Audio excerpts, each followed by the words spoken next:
इस पद के साथ मैं नरेंद्र बसंत। लगातार यूपी चुनाव की जो गहगहमिया है वो काफ़ी गर्म हो चली है और आप देख रहे हैं आजकल की एक पत्रकार है जो अपने पत्रकारिता में अपने चैनल का नाम सच तक रखा है। हालांकि ये बंदा बिका हुआ है और जिस तरीके से पत्रकारिता कर रहा है और अभी जो वर्तमान की सरकार है उस सरकार के सारे नाकामियों को छुपाकर जो पिछली बार सत्ता में जिसकी सरकार थी बहन मायावती की, उस पर सवाल खड़ा कर रहा है।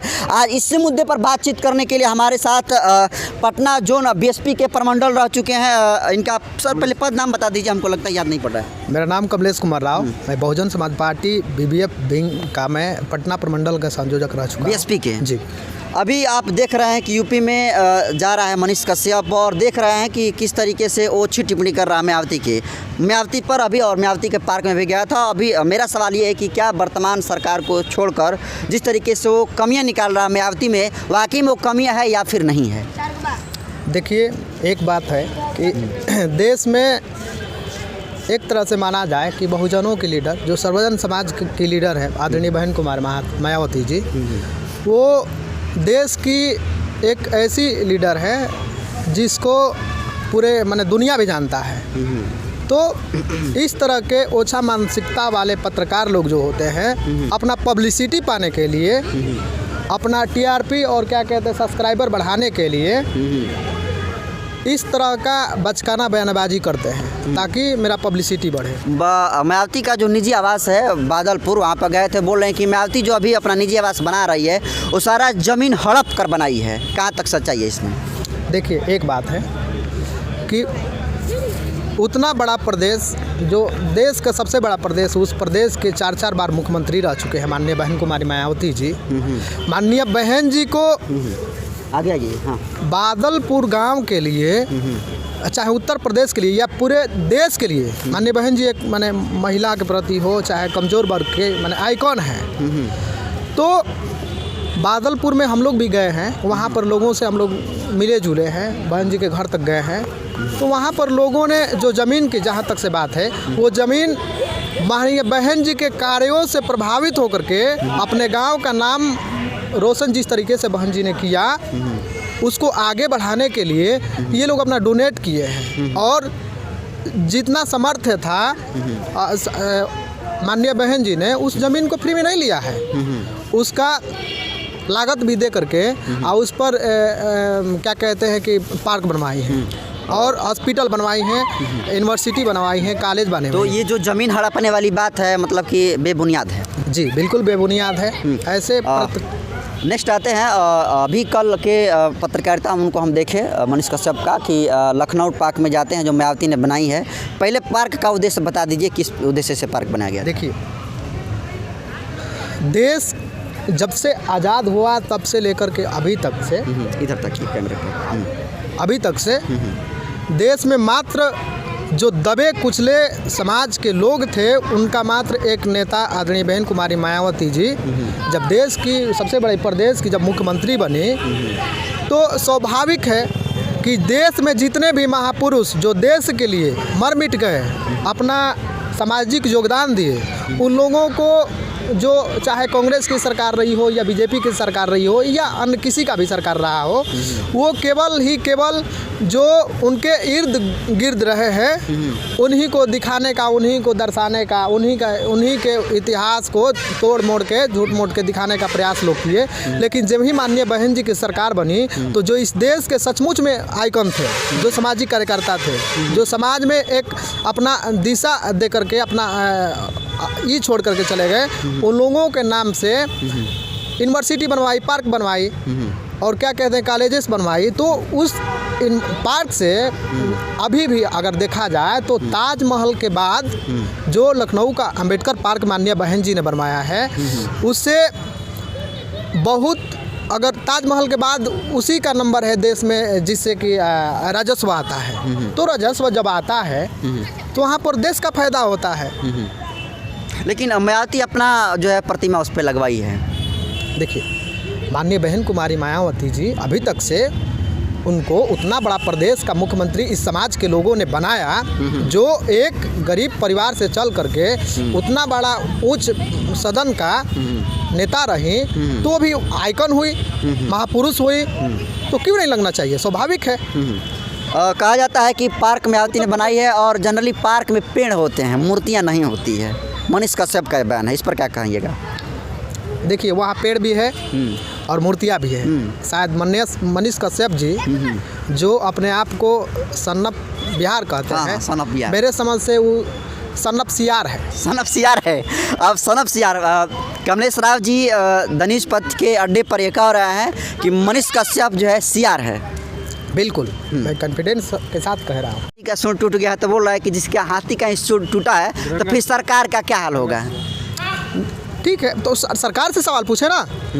ये तो सरकार, देखिए माननीय बहन जी ने उतना बड़ा राजस्व जो उससे आता है, उतना संसाधन लगा करके, पार्क लगा करके उनका सरकार आज नहीं है। लेकिन जिम्मेवारी जो सरकार में लोग हैं, 5 साल रहा है, जो पिछले बार क्या कहते हैं 12 से लेकर 17 और 17 से लेकर अभी तक इनका बीजेपी का सरकार चल रही है, तो ये दोनों सरकार से सवाल पूछना चाहिए कि आखिर उसका जो वो धरोहर है जिस पर सरकार का खर्च लगा के जिससे बहुत ज़्यादा राजस्व आता है, उसको मरम्मत करवाना ये सरकार का काम है, ना कि माननीय बहन जी का काम है। माननीय बहन जी ने जो काम किया है उससे तो आ रहा है, ये सरकार की नाकामी है, तो उसको सरकार से सवाल करना चाहिए। तो उसमें माननीय बहन जी जिसका सिर टूटा हो जिस हाथी का, तो फिर वो पार्टी बर्बादी होकर रहेगी और अपना जमानत जब्त हो जाएगा उस पार्टी का इस बार।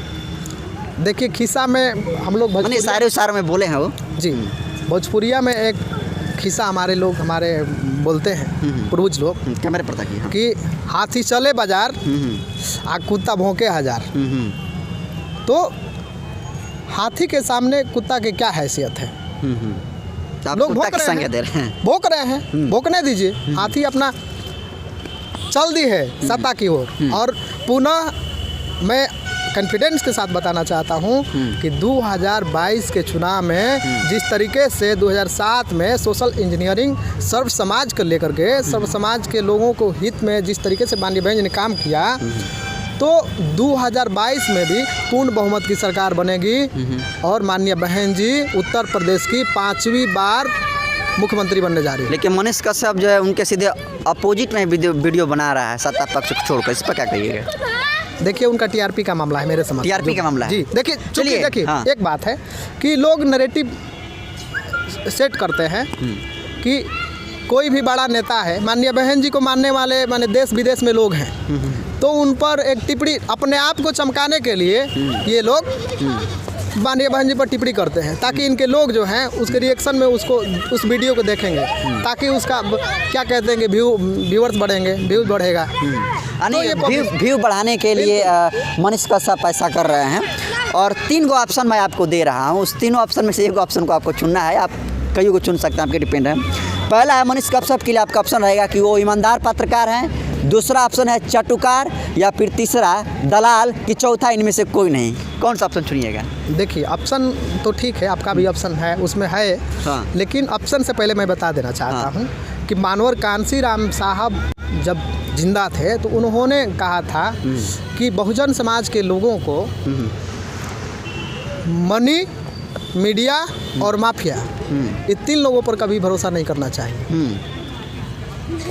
आज हमारे सोशल मीडिया है, वो असली बहुजनों का मीडिया सोशल मीडिया है, लेकिन जो मनुवादी मीडिया है तो एक एंटी बीजेपी के लिए काम करता है, एक एंटी कांग्रेस के लिए, माने एक बीजेपी के पक्ष में काम करता है और एक क्या कहते हैं कि कांग्रेस के पक्ष में काम करता है। तो जो ये लोग हैं जिनका आप नाम पकड़ रहे हैं, मैं उनका, तो ये लोग कांग्रेस के लिए काम करते हैं, कांग्रेस के लिए काम कर रहे हैं जी। लेकिन कह रहे हैं कि ये हो गया, पार्टी के लिए नहीं। एक और है क्या कहते हैं, वो पत्रकार है जो अपने आप को बहुत ईमानदार कहलाता है, रवीश कुमार। जी जी जी, हाँ, रवीश कुमार जी, चूँकि इसलिए कह रहे हैं कि जब माननीय बहन कुमारी मायावती जी इस देश के बहुजनों के लिए, सर्व समाज के लोगों के लिए उतना बड़ा कुर्सी को त्याग करके राज्यसभा से त्यागी, ऊना कांड पर बोल रही थी, ऊना में दलितों पर जिस तरीके से अत्याचार हुआ था,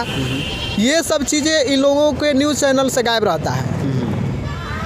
तो आप मनीष कश्यप को जिस कैटेगरी में रख रहे हैं उसी कैटेगरी में एनडीटीवी के पत्रकार और एंकर रवीश कुमार को भी रख रहे हैं? बिल्कुल बिल्कुल बिल्कुल बिल्कुल। आज देखिए, आशुतोष कुमार है, आशुतोष कुमार आज खूब बढ़िया बात कर रहा है। किसी ज़माने में मानवर कांसीराम साहब जब बीजेपी के सरकार को एक वोट से गिराई थी माननीय बहन कुमारी मायावती जी, वही क्या कहते हैं अटल जी की सरकार थी, तो ये आशुतोष कुमार मानवर कांसी राम साहब से बदतमीजी कर रहा था।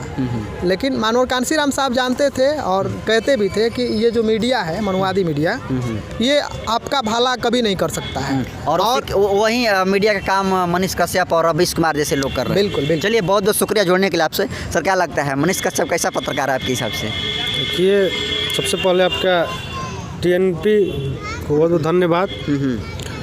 मनीष कश्यप सामने से अगर करिए। हाँ, बीजेपी के बी टीम है। बीजेपी के बी टीम कह रहे हैं आप, कैसे? वो गए नहीं, उनको बुलाया गया है यूपी में। यूपी में, क्योंकि जो प्रिंट मीडिया, इलेक्ट्रॉनिक मीडिया जो है, वो तो बीजेपी के टीम हल ही है, लेकिन सोशल मीडिया देखे लोग कि बहुजनों का सोशल मीडिया जो आ गया है इस देश में, इसमें भी ये लोग सोशल मीडिया में भी अपना मीडिया रख करके बहुजनों का 2007 से 2012 की तरफ फिर BSP आ जाएगी तो बीजेपी का सुपड़ा साफ हो जाएगा। देखिए, तो मतलब BSP को हराने के लिए ऐसे चटुकार पत्रकार बिल्कुल तब किस कैटेगरी में रखिएगा? ईमानदार, चटुकार, फिर दलाल, किस कैटेगरी में रखिएगा मनीष कश्यप को? ये हम इन तीनों में कुछ नहीं रखेंगे, ये लोग हम रखेंगे बीजेपी के बी टीम है। बीजेपी के बी टीम। आपके हिसाब से मनीष कश्यप की पत्रकार देखें, उसकी रिपोर्टिंग देखें मनीष कश्यप की,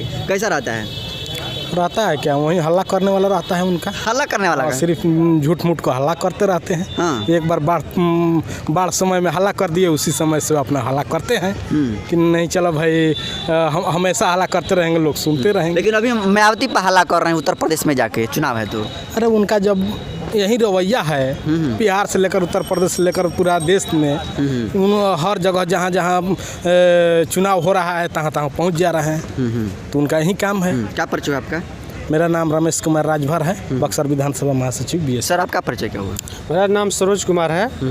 मैं BSP का बक्सर जिला लोकसभा प्रभारी रहा हूँ और मैं होल टाइमर कार्यकर्ता हूँ, और BSP के कार्यकर्ता होने के नाते मैं उत्तर प्रदेश में बहुत जल्द जाने वाला हूँ। अच्छा। चलिए, आपको हमसे जुड़ने के लिए बहुत बहुत शुक्रिया। लेकिन दर्शकों, एक सवाल रहेगा कि जो इस वीडियो को देख रहे हैं लोग, इस वीडियो को ज़्यादा से ज़्यादा आप शेयर कर दीजिए। अगर आपको अपनी मीडिया को बचानी है तो। रहा बात मनीष कश्यप का, तो सत्ता पक्ष से अगर सवाल करेगा मनीष कश्यप तो मेरे हिसाब से बेहतर है। जिसकी सत्ता खत्म हो गई है और उसके बारे में आप कमियां निकालिएगा सर, तो ये एक अच्छा पत्रकार का और ईमानदार पत्रकार का ये मतलब कि कतई जो है ये कैरेक्टर नहीं है। मेरा बात इसीलिए जो वर्तमान में जिसकी सरकार है, उस सरकार के मुंह में माइक डालकर पूछे कि कोरोना काल में जो है इतने लोग ऑक्सीजन के बगैर क्यों मर गए।